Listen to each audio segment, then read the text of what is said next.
Hello बच्चों, तो स्वागत है आज का इस वीडियो में। तो मेरे बच्चों, आज के इस वीडियो में आप सबके लिए लाए हैं हिस्ट्री के क्लास 10th हिस्ट्री के जो पहला चैप्टर होते हैं उनके 2 अंक के प्रश्न जितने भी हैं, फर्स्ट क्वेश्चन के 2 अंक के प्रश्न, उन सभी प्रश्नों को आज इस वीडियो में करने वाले हैं। ठीक है,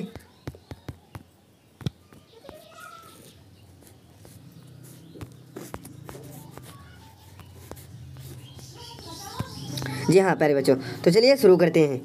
प्यारे बच्चों, अभी तक आपने हमारे वीडियो को लाइक नहीं किया तो लाइक करके अपने दोस्तों में भी शेयर कर दें, और अगर आप हमारे चैनल में नए हैं तो चैनल को सब्सक्राइब करके बेल आइकन को प्रेस कर दीजिए ताकि हमारे लेटेस्ट वीडियो का नोटिफिकेशन आप तक समय समय तक मिलता रहे। तो प्यारे बच्चों, आज की इस वीडियो में बहुत ही इंपॉर्टेंस होने वाला है। ठीक है,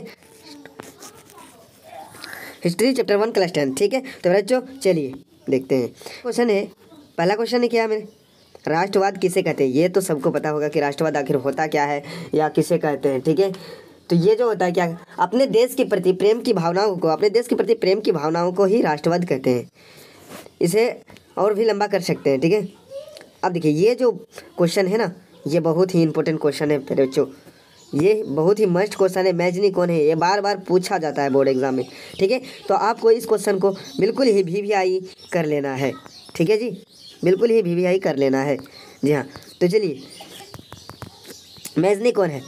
मैजनी साहित्यकार, गणतांत्रिक विचारों का समर्थक और योग्य सेनापति था। ठीक है, मैजनी का संबंध गुप्त दल कार्बोनरी से था। एक दल था जिसका नाम गुप्त दल था। ठीक है, गुप्त दल कार्बोनरी था। ठीक है, अब देखिए मैजनी ने यंग इटली, यहाँ पे यंग इटली पूछा ना मेरे बच्चे, तो 1831 में किया था, और यंग यूरोप जो होगा 1834 में। तो इसमें आपको कन्फ्यूज नहीं होना है। ठीक है जी, तो जी चलिए आगे देखते हैं। यंग यूरोप की स्थापना की। आगे चलते हैं। जर्मनी के एकीकरण की बाधाएं क्या क्या थी। जर्मनी के एकीकरण जब हुआ था उनमें क्या क्या बाधाएं थी, क्या क्या दिक्कतें थी, तो चलिए देखते हैं। जर्मनी के एकीकरण की निम्नलिखित बाधाएं थी। देखिए क्या क्या, जर्मनी लगभग 300 छोटे बड़े राज्यों में विभाजित था। ठीक है, यह हो गया। अब दूसरा देखिए, यहाँ राज्यों में राजनीतिक, सामाजिक तथा धार्मिक विशेषताएँ थी। ठीक है, तीसरा है राष्ट्र की भावना का अभाव भी था। वहाँ पे राष्ट्र की भावना का अभाव था, यानी देश से वहाँ पे कोई या राष्ट्र से प्रेम नहीं करता था। अब देखिए मेटरनिक युग क्या है, तो पहले तो मेटरनिक युग जो है, मेटरनिक ने 1815 से 1848 तक ऑस्ट्रेलिया में शासन किया। इसी काल को मेटरनिक युग के नाम से जाना जाता है। आगे चलिए, 1848 की क्रांति, फ्रांसीसी क्रांति के कारण क्या थे। 1848 में जब फ्रांसीसी क्रांति हुआ था तो उनमें क्या क्या कारण थे जिसके कारण हुआ था। ठीक है, तो देखिए 1848 का फ्रांसीसी क्रांति निम्न है। पहला, लुई फिलिप की कमज़ोर एवं उदारवादी नीति। मेरे दोस्त, आप सबसे मेरा रिक्वेस्ट है, अभी तक वीडियो को लाइक नहीं किया तो लाइक करके अपने दोस्तों में भी शेयर कर दे। ठीक है, ताकि वो भी इस वीडियो का लाभ उठा सके। लुई फिलिप की कमजोरवादी एवं उदारवादी नीति का होना, लुई फिलिप की असफलता, विदेशी नीति का होना। जी हाँ, राज्य में भूखमरी एवं बेरोजगारी का बढ़ना। ठीक है, समझ आ गया। इटली जर्मनी के एकीकरण में ऑस्ट्रेलिया की भूमिका क्या थी।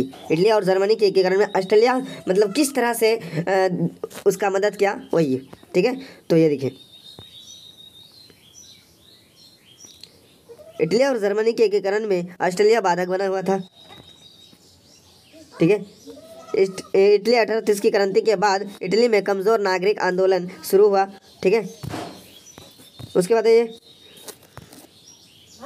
उसे ऑस्ट्रेलिया के चांसलर मेटरनिक ने दबा दिया, जिससे इटली का एकीकरण रुक गया। ठीक है, आगे चलिए। जर्मनी में राष्ट्रवादी भावनाओं को कुचलने के लिए ऑस्ट्रेलिया के चांसलर मेटरनिक ने दमनकारी कानून लाया।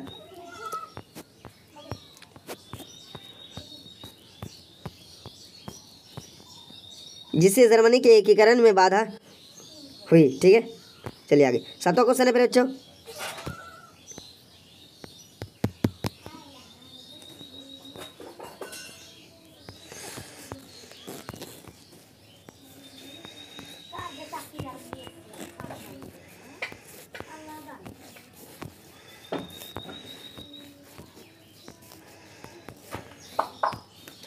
हाँ तो क्या बताई थी, यह कांग्रेस की 2 उपलब्धियां निम्न है।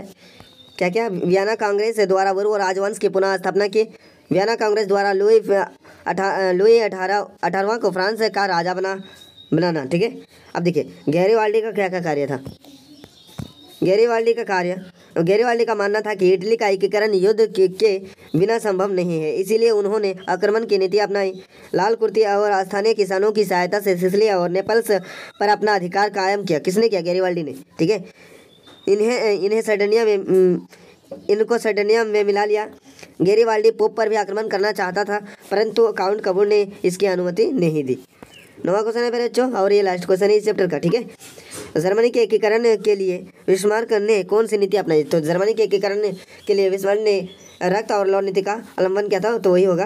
बिस्मार्क जर्मनी के एकीकरण के लिए सैन्य शक्ति के महत्व को समझता था। ठीक है, इसलिए उन्होंने रक्त और लौह नीति का अवलंबन अपनाया। तो मेरे बच्चों, आज के वीडियो में इस चैप्टर को खत्म करते हैं। अगले वीडियो में अगले चैप्टर को देखेंगे। तब तक के लिए आप हमारे चैनल को सब्सक्राइब करके अपने दोस्तों में भी शेयर कर दीजिए।